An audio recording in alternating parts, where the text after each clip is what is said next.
Alright guys, so this is going to be my first video on the channel, and basically I am a playtester for Supercell's new game Project Rise, and we're just going to be looking at the heroes today, looking at the gameplay. So first of all, we got the Barbarian.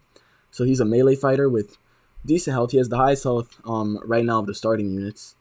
I mean, you can see the stats for yourself: 250 health, 575 speed. That might not mean a lot to you guys, but what I find impressive are his abilities. So I mean, first off, his basic attack is just a sword swipe, right?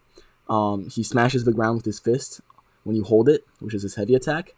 And then there's an attack where he dashes forward, collides into enemies, and there's another one that has a smaller radius, and that's basically just a regular dash or a dodge, you could call it. So now moving on to the Archer. This is a ranged unit. She has 100 less health than the Barbarian. So right now, from what I've been able to see, she's probably the weakest one of the heroes. So her regular attack is an arrow. When you charge it up, it becomes a charged arrow. I don't think it pierces, from what I've been able to see, which is unfortunate, but it does deal a lot of damage. Then her first ability is homing arrows. So basically, the arrows just hone in on the closest enemies, which is pretty crazy. And then her second ability is the same thing as for the Barbarian. It's kind of like a little roll, a dash, you could call it. So pretty cool. Probably the weakest one right now in the game. And then we have the Valkyrie. So same thing as the Barbarian for a main attack, except that at the end of her third one, if she's hit enemies, I think she goes into a spin. But I didn't put that there, unfortunately. Her heavy attack, she basically throws a huge axe, deals insane amounts of damage. Her first ability is a spin, so she spins for a decent amount of time too. So that's really powerful. And then her other ability is just she jumps and she just smashes the ground around her. So she's really been powerful from what I've been able to see. Now the Fisherman, his main attack is just a simple swipe in front of him, hits multiple enemies at a time.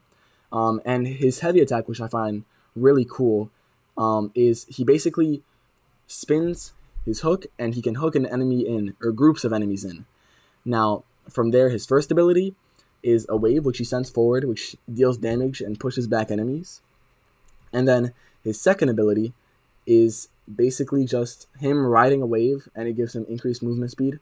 So far, from my experience, he's definitely been the most powerful. And also, the more damage he takes, the more his stinky aura grows. So that's pretty cool. Now, the Firecracker, I mean, I haven't gotten her yet, so I have no gameplay to show you guys, but it does look like she's going to be pretty powerful. Her attack is insane. Now, the Hog Rider, he looks pretty good too. I mean, I haven't gotten him either, so unfortunately, they give us limited time for playtests. I haven't been able to fit that in. I haven't gotten to the required level. So I'll try and get a video out for you guys on that. By the way, if you're enjoying this video right now, subscribe, because I'm planning on making a lot more videos. So right now, I'm just gonna test out the game, see what's up. So from what I've been able to see from my initial playthrough of the game, for they haven't given us a lot of time to play with this. Only like a few hours during a specific time period. Luckily, I was able to make it, but the game in and of itself is very fun. I've had a lot of fun playing the game, and I definitely could see how game night with your friends, this could become a really fun game. Just teaming up, going in, just having some fun. The first few levels are pretty casual, but it can definitely get very intense.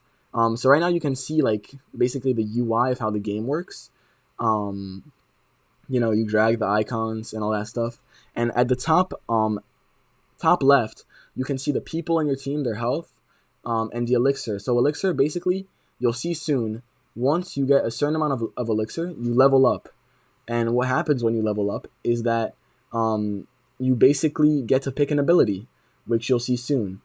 And you'll also have a mini-map in the top right, which is insane. It opens up once you hit on it. And this is what I was talking about, just a sneak peek. Basically, each player gets to pick an ability after you reach a new elixir level.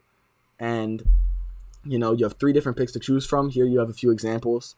But right now, I'm going to leave the video off at that. Don't hesitate to subscribe if you actually enjoyed the video. And with that being said, stay tuned for the next one, and I'll see y'all.